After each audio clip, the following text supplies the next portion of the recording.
जय सिया राम। भारतीय ज्योतिष में नक्षत्रों का बहुत महत्व है। नक्षत्र भारतीय ज्योतिष के आधार स्तंभ है। उन्हीं के आधार पर प्रेडिक्शंस की जाती है, पूर्व में विशेष रूप से की जाती रही है। कहा भी गया है कि नक्षत्रों का खेल है सारा, इनके आगे हर कोई हारा। वाल्मीकि रामायण के अंतर्गत जब भगवान राम वन जाते तब उसके पूर्व कुछ दिन पूर्व दशरथ जी अपने पंडितों पुरोहितों को बुलाकर कहते हैं कि मेरे जन्म नक्षत्र को राहु मंगल सूर्य आदि ग्रहों ने घेर लिया, अवश्य ही कोई अनिष्ट की संभावना है और अनिष्ट होता है। तो नक्षत्रों का इतना अधिक महत्व है। कृष्णमूर्ति पद्धति तो पूरी नक्षत्रों की ही पद्धति है। नक्षत्रों के आधार पर ही उसमें फल कथन किया जाता है, कौन से चरण में है, नक्षत्रांश क्या है, उसका अधिक महत्व बताकर प्रेडिक्शंस की जाती है। आज हम 27 नक्षत्रों के क्रम में कृत्तिका नक्षत्र की बात करेंगे।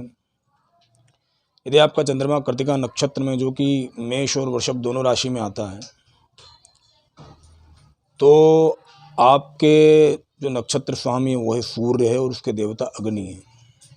इससे स्पष्ट है कि आप तेज संपन्न होंगे। देखो, किसी भी नक्षत्र में कोई जन्मा है तो आप सीधे ये नहीं कह सकते कि वो धनी रहेगा, दरिद्र रहेगा, या वो गुणवान रहेगा, गुणहीन रहेगा, राजा रहेगा, भिखारी रहेगा। ये बात नहीं कही जा सकती। It's depend on planetary position.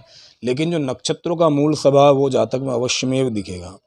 Krittika में यदि कोई जन्मा है जातक तो निश्चित ही वह तेज संपन्न होगा।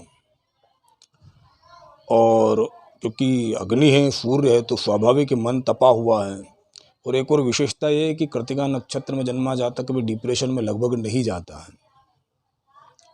यदि आप कृत्तिका नक्षत्र में जन्मे हैं और कृत्तिका नक्षत्र के प्रथम चरण में जन्मे हैं तब बहुत बढ़िया है।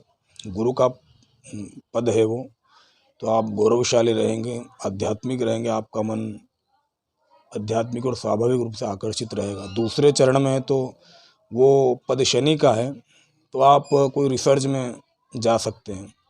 तीसरा पाद भी शनि का ही है, लेकिन वहाँ शनि की कुंभ राशि पड़ती है, मूल त्रिकोण राशि, तो वो और बेहतर है। दूसरे पद से तीसरा पद में यदि आपका चंद्रमा है कृत्तिका नक्षत्र में तो वो और बेहतर है, क्योंकि वो शनि की कुंभ राशि में, मूल त्रिकोण राशि में। ऐसा तो विशेष रूप से रिसर्चर होता है और सफल भी होता है। चौथे पद में यदि है तो वो भी गुरु का है, वहाँ भी आप बिल्कुल गौरवशाली रहेंगे, अपने कुल की मान मर्यादाओं को पालने वाले रहेंगे और पिता के अनुरूप चलने वाले होंगे। ऐसा है नक्षत्रों का फल कथन कहा जाता है। अब यदि कृत्तिका नक्षत्र में जन्मा है आप जन्मे हैं तो आपको विशेष रूप से अग्नि की उपासना करनी चाहिए। अग्नि उपासना संभव नहीं है क्योंकि वहाँ अधिकार भेद की बात आ सकती है, तो आपको विशेष रूप से सूर्य की आराधना तो करनी ही चाहिए। और अपने जीवन में एक बार गूलर का वृक्ष अवश्य लगाना चाहिए, उसे बड़ा करना चाहिए। वो जैसे जैसे बड़ा होगा आपका भी विकास होता रहेगा। तो यदि आप कृत्तिका में जन्मे हैं तो एक बार, ये तो प्रकृति का ऋण भी हम पे, आप और ज्योतिष और अध्यात्म और विज्ञान सब जुड़े हुए हैं, तो आप यदि कृत्तिका नक्षत्र में जन्मे हैं तो अवश्य ही अपने जीवन में एक बार गूलर का वृक्ष लगाइए, उसे बड़ा करिए, आपका भी विकास उसी के अनुरूप होता रहेगा। तो ये कृत्तिका नक्षत्र की बात है। मिलते हैं अगले वीडियो में किसी और नक्षत्र को लेकर। जय सिया राम।